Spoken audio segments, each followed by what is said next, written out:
When you think about gifts in the human experience, one that doesn't come to mind often is the idea of contrast. And yet it's a beautiful gift in this human experience. And I'll give you an example. One of the reasons we have a concept of being alive is because the concept of death exists, right? How we know we're happy is because we've experienced being sad. How we know we're healthy is we've experienced being sick. And we're often the most grateful for our health right after we've dealt with some sort of illness or sickness. So contrast is this beautiful human element that helps us experience life to the fullest. So in relationships, if you look at, okay, what is it that creates this desire to be together? What is it that creates this pull to one another and really causes us to miss one another? We're going to pull back some of these elements and these experiences that can help dial up the feeling of this desire to be with one another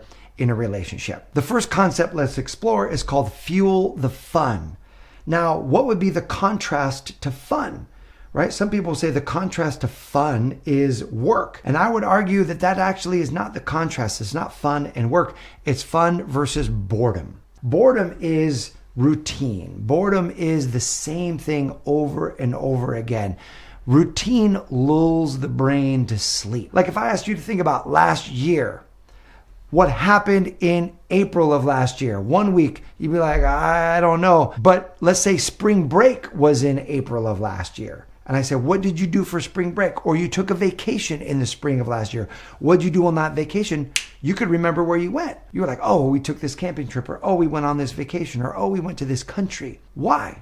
Because the routine was broken up. It was something new. It was something fun. How to create this experience in this relationship is how do you infuse fun? The reason we get in relationships is because it's more fun to be with the person than it is to not be with the person. And often in relationships where we're married or we're living together or we're partnered up, it's really easy to get into this routine where you're basically just divvying up the chores and managing life together. As you're doing the laundry, you're cooking, you're doing the dishes, you're going to work, and it becomes this and even if you do a date night, that date night can start to get stale if it's the same kind of thing every single week. So how do you create that feeling of like, oh, I want to be with this person? Is you start thinking about how can I infuse more fun? So how do you do that?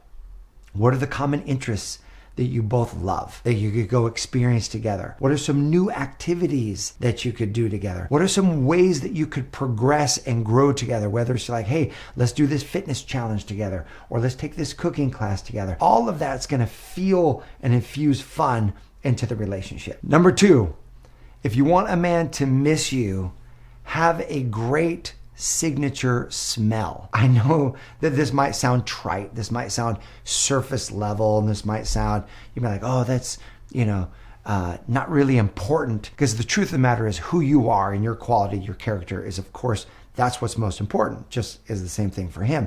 And at the same time, there's no denying, no arguing that one of our great bonding experiences is through smell. As babies, when we're babies, we bond to our mother and father through the sense of smell. And so if you have this smell that you love, it's your signature smell that you're like, oh, you feel really good in this smell. And then when he's around you, he's going to be smelling that smell.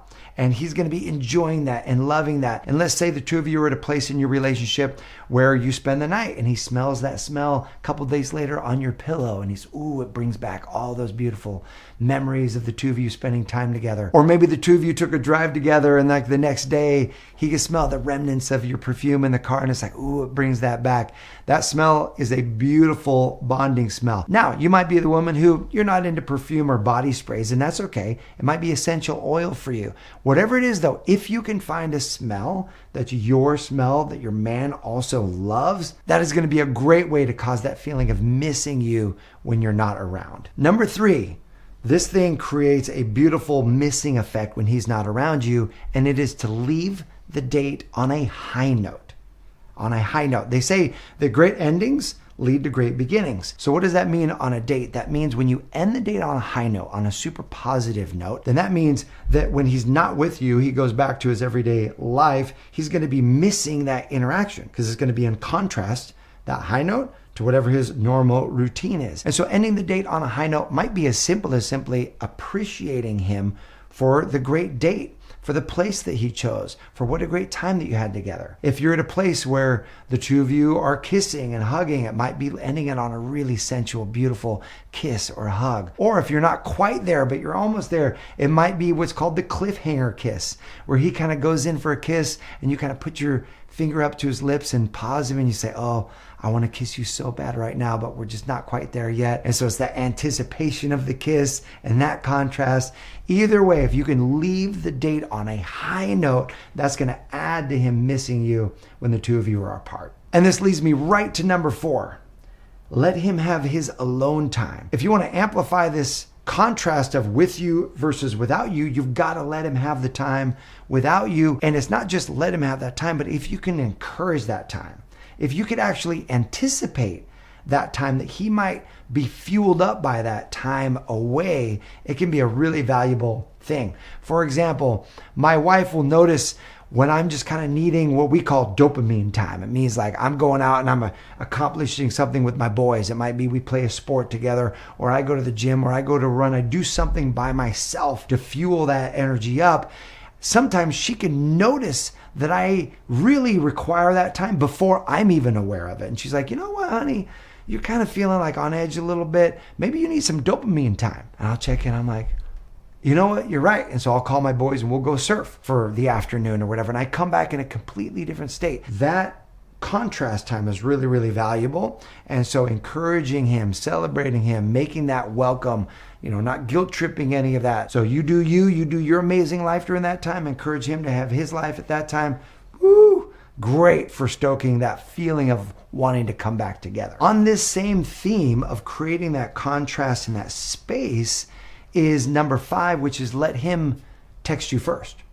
So in other words, you're leaning back and you're letting him lean in and text you, letting him lean in and communicate first. Why is this so valuable? It's valuable not because you're playing games or you're wanting to manipulate any situation. No, you're creating a pacing and creating a space so that he's thinking about you and he's doing the initiating. And that actually is a very powerful demonstration to his own subconscious mind of like, oh, I like her enough to reach out. I'm missing her. I want to hear her voice. I want to interact with her. And so he's leaning in and he's texting you first. Of course, if you're married or you're partnered or whatnot, you're going to be texting back and forth all the time. You're beyond this pacing the relationship as you build the attraction into a commitment. But if you're in that early courtship phase, create that space. Let him text you first, because it will actually ignite an even greater sense of missing you and acknowledgement of his desire for you. Number 6, when you do text and you're texting back and forth, let's say you are in a long-term relationship and you're texting one another, be flirty. Don't let that flirty energy die away.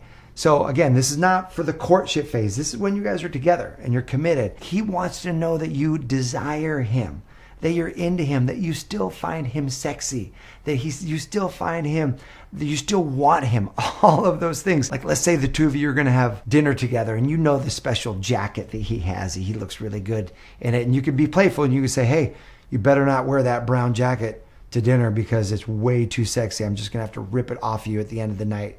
Anyway, something fun, something flirty, shoot him those texts. Great energy tension builder when the two of you are not around. Number 7, this creates this missing energy when the person's not there, is live your best life.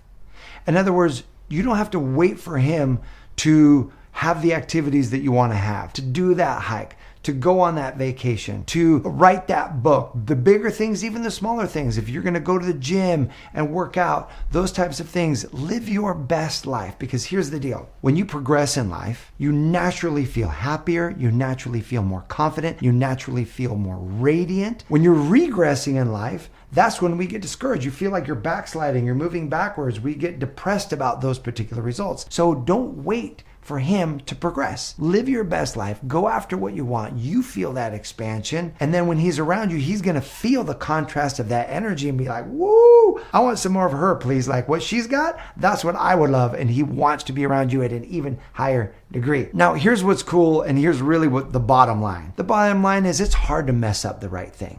right? It's hard to the two of you are going to miss each other naturally. The two of you are going to feel bonded naturally. And that said, relationships are these living things.